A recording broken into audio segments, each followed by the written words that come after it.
Many people know that on Passover we make a Seder. We make a kind of special ritual dinner together with the matzah and the maror, bitter herbs. They don't realize that this has to do with their entire year and their entire life. Everything is determined based on the Seder. That's why the very word Seder means order. So it's important to understand what's behind all of these things. They're not just old things that happened in the past. There are things that are happening, realities that are happening right now.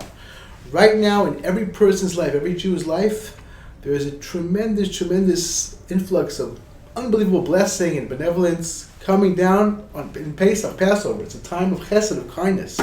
We're going to learn the deeper teachings of the Kabbalistic intents and a little bit what's behind them.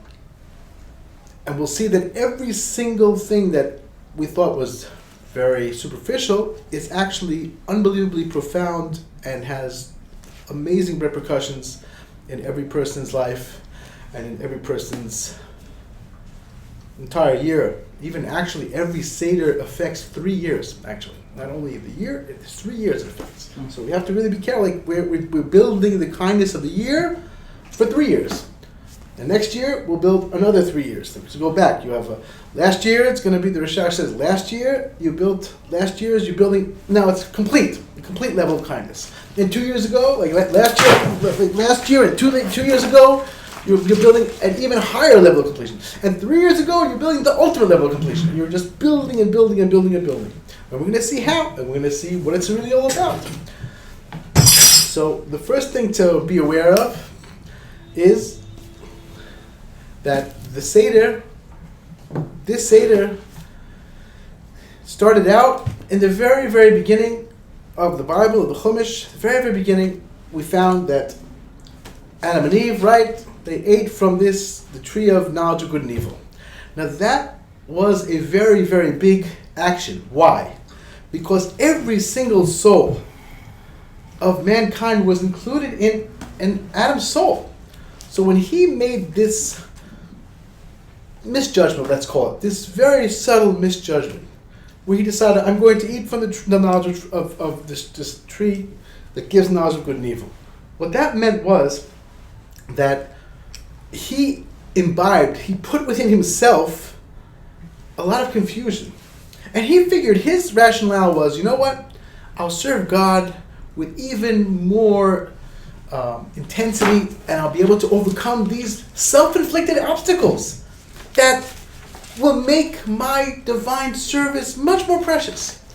As a matter of fact, the angel said, why did you throw Adam and Eve out of the Garden of Eden? What did they do wrong? They meant to serve you better. That's what the Midrash says. That's what the Agadaic teachings say. The angels were confused. What happened? He did what's called a sin for the sake of God. He was only thinking about God. Not thinking about anything else. A very Shema, we call it. What did he do wrong? So that's a good question. What did he do wrong? But it's a very subtle thing. And we can talk about it maybe another time. It's not our topic now. But what our topic is that when he ate that fruit, what happened was he made everyone's understanding and ability to perceive reality, he took our perceptors and tainted them. And now, we don't see things straight. It used to be a person saw what was important, he understood what was important. When something of spiritual matter, when a person wants to help someone else, instead of it being a drag, instead of it being annoying, you say, this is going to pick up all the world, you have no idea what this is going to do spiritually. He was able to see the repercussions before his eyes. It's like a person he sees. When I do something negative, I put my hand in the fire. You're not going to put your hand in the fire. If you're well. If you're not well, okay, you need help. But most people are not going to put their hand in the fire and get burnt because they see the fire. Adam took this thing and he doesn't see the fire anymore. He doesn't see it. He doesn't know. He's like, is it fire? Maybe it's not fire. Maybe it's comfortable. Put your hand in the fire, but you're getting burnt, but you don't notice and you can't tell. The parable for this is a little kid. You take a little child. He doesn't have doubts. He doesn't have understanding. So he's going to see something shiny glass. Oh, wow, that's a perfect thing to play with. Glass. Unbelievable.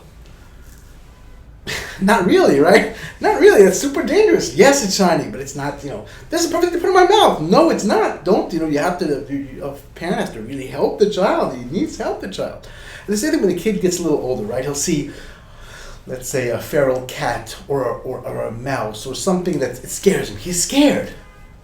Someone will walk around with a gun. He doesn't know what the gun is. I mean, today probably a kid will know what a gun is. But let's say he didn't know what a gun is. Let's say, or a sword. This guy's got an open drawn sword. He doesn't really know what a sword is. Let's say, like he doesn't have the understanding. He says, "Oh, that's dangerous. This guy can cut someone. He can shoot someone." He doesn't get it. A car. It's like a car. The cat. He's afraid of the cat. The cat could jump on him because let's say if he owns a cat, he knows about cats that are in people's houses. Pets, fine. But if he doesn't really know, but he doesn't have experience, he might be afraid. Or some feral cat, he could be afraid. Some dog, whatever, he could be afraid. A car, well, it looks like a shiny thing. It's moving. What's the problem? It doesn't seem threatening. Let's run in front of that. Like he doesn't understand that. That's crazy. That's unbelievably dangerous. Like a child he literally will not be able to process. That's us. Every person. That's what happened. Adam put this in himself, and everything became all skewed. We don't really know. Well, I don't know. Is that a good idea? Maybe this is a good idea. Maybe it's not a good idea. Very often, in retrospect, you understand it was a terrible idea. For your friend, you understand, no, that's a terrible idea. But for you, no, maybe this is a good idea. Maybe maybe this is a good idea. The obvious question of a person who's like on the extreme, a person who's alcoholic, let's say, right? So he does his drinking and he stops his drinking. Should I have another one? Shouldn't I have another one? It's like, buddy, this is killing you. You are dying from this. The guy who stops for 6 months and doesn't drag himself into the tavern, and he figures out a way of getting himself out of it every time he's almost in. They're like, oh, I'm 6 months, I'm free, I'm sober 6 months. He makes the celebration, gets even worse. He couldn't figure out that was going to kill him? No, he's fine, everything's great, he'll take another drink. Like, this is every person in their own way. We don't remember a person that had a tantrum, he lost it, who knows what terrible repercussions that made, and he just didn't, he goes on, does the same thing again, same pattern. You like, I feel like, it's like Hanukkah with a dreidel, on and on and on. So the first blemish was Adam's sin. So now every soul was in Adam. So how do we fix these souls? So first of all, Adam tried to fix them. He said, you know what, I'm going to fast. I'm going to do self-mortification and pray and try to fix this. I see I was taken out of the Garden of Eden. Obviously, this was a mistake. This was not a wise move to say, hey, this is a good idea. Because we know, death happens because Adam ate from that tree. If not, there would be no need for death. All the pains, all the suffering in the world has to do with that. And we all have some kind of taint from that.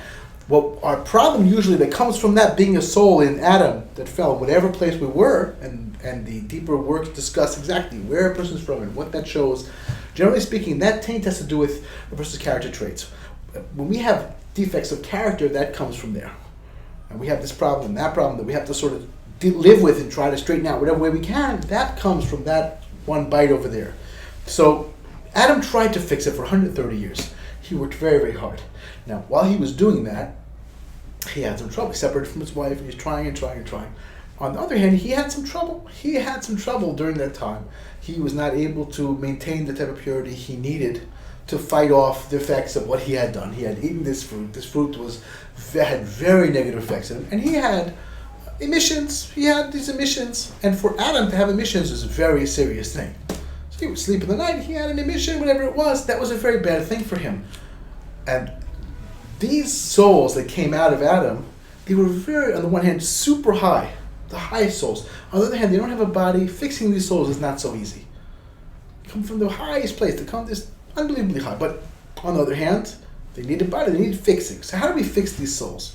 So, it's very interesting when you read the Bible. You think it's like a little bit disjointed. Well, Adam, and then the flood. All right, it's a flood.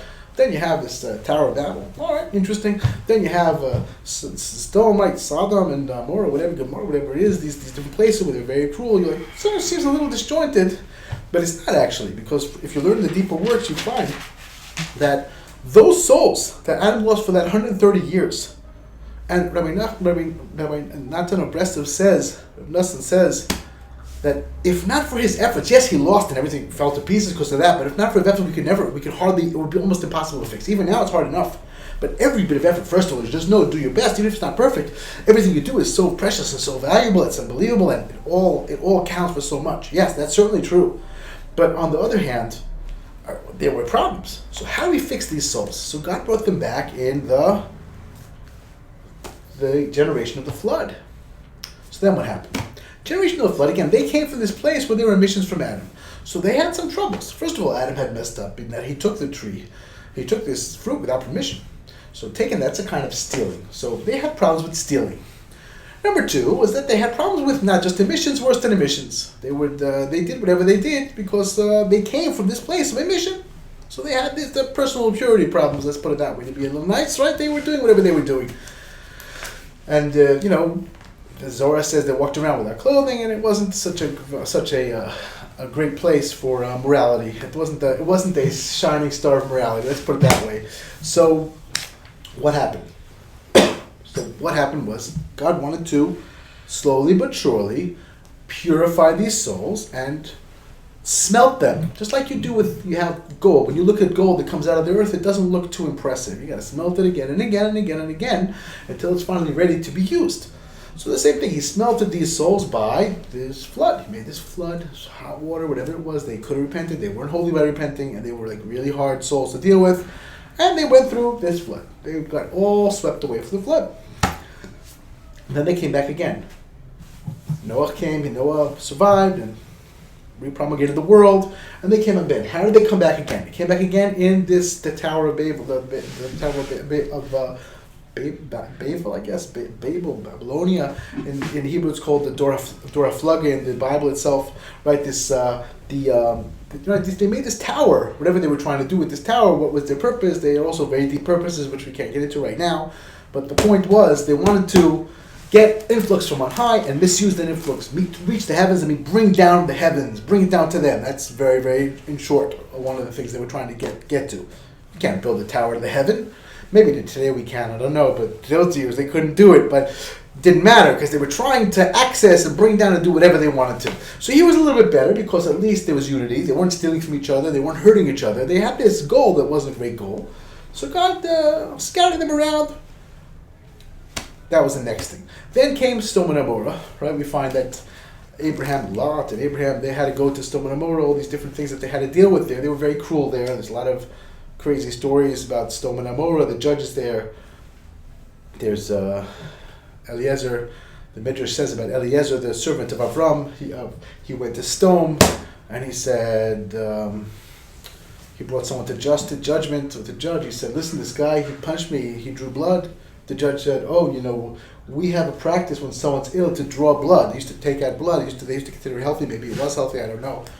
So you have to pay him for hitting you and drawing blood. So Eliezer took a large-sized rock, threw it at the judge and said, I see I got some blood out of you. Why don't you pay him what I owe him, all right? That's what he said. They were very, very, very immoral. Another quick story from the Midrash about Eliezer. He was hungry, he went into a wedding, and in the wedding, you were not allowed to invite anyone who's a stranger. The punishment for inviting someone who's a stranger to the wedding in Sodom was you got stripped, they stripped your clothing and ran you through the streets. Not only you get no meal, you lose your clothes, whatever it was, you got very humiliated for daring to give someone food for free. They had a whole reason why. So Eliezer walked up to one of the guests. He said, hello. He said, sir, who invited you? He said, what do you mean you did? The guy said, holy cow. He cut out because, they couldn't deal with him. So he went to each and every guest, did the same thing, got him alone. He's like, hello. He's like, who invited you? He's like, you. And who invited you? And everyone ran out, and he had the whole feast, whatever he wanted left.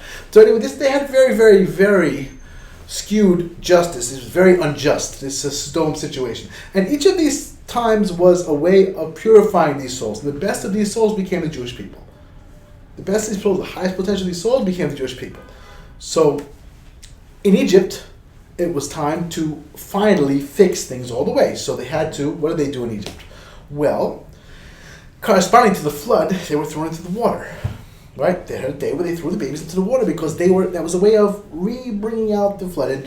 And Moses was a reincarnation of Noah. He was from Noah. Noah hadn't really asked God about his generation until they were gone. He said, wow, everyone's gone. God said, you foolish shepherd. Now you figured it out. Why didn't you ask me before? That's what the Zohar says. So Moshe was the opposite. When they had trouble in the desert, he said, no, erase me. Like by the flood. Erase me. I don't care. Erase me. Don't kill them. Don't make a new nation out of me. Erase me. But keep them. So that was the fixing of Noah. That's why, of course, Moshe was placed as a baby in what the verse calls a teva, an ark, just like the ark of Noah. The same thing on the water to float around, because he was his reincarnation. He had to fix what he messed up. And of course, in the generation of the tower, they were building incorrectly. So now they had to build for nothing. They used to build without foundation, and the buildings used to collapse. They used to build in ways that were cruel. They threw the babies in the building. You built in the wrong way in the earlier incarnation. Well, now it's time for you to pay the price. Fix you by building. That's the way it goes. And we don't really understand divine justice and how these things make clarifications to God. That's just the way it is. That's what they're revealed. And the last thing is Sodom and Gomorrah. They were very super cruel, so they had to deal with the cruelty of the Egyptians by being terrible, horrible slave masters. And finally, we were removed, taken out, and freed from Egypt. So that's a little bit of background to give you an idea of how this is super seminal. When you deal with Pesach and Passover, getting out of Egypt, you are now leaving Egypt. And you're leaving Egypt time after time. Like, it's very super duper important. We're going to see a little bit. What does it have to do with you eat leaven, you don't eat leaven? Who cares? What's the difference? No, there's a difference. We'll understand a little. We're going to connect all the way, directly to what does this have to do with anything. We will see. We will definitely see. But that'll be in the next segment.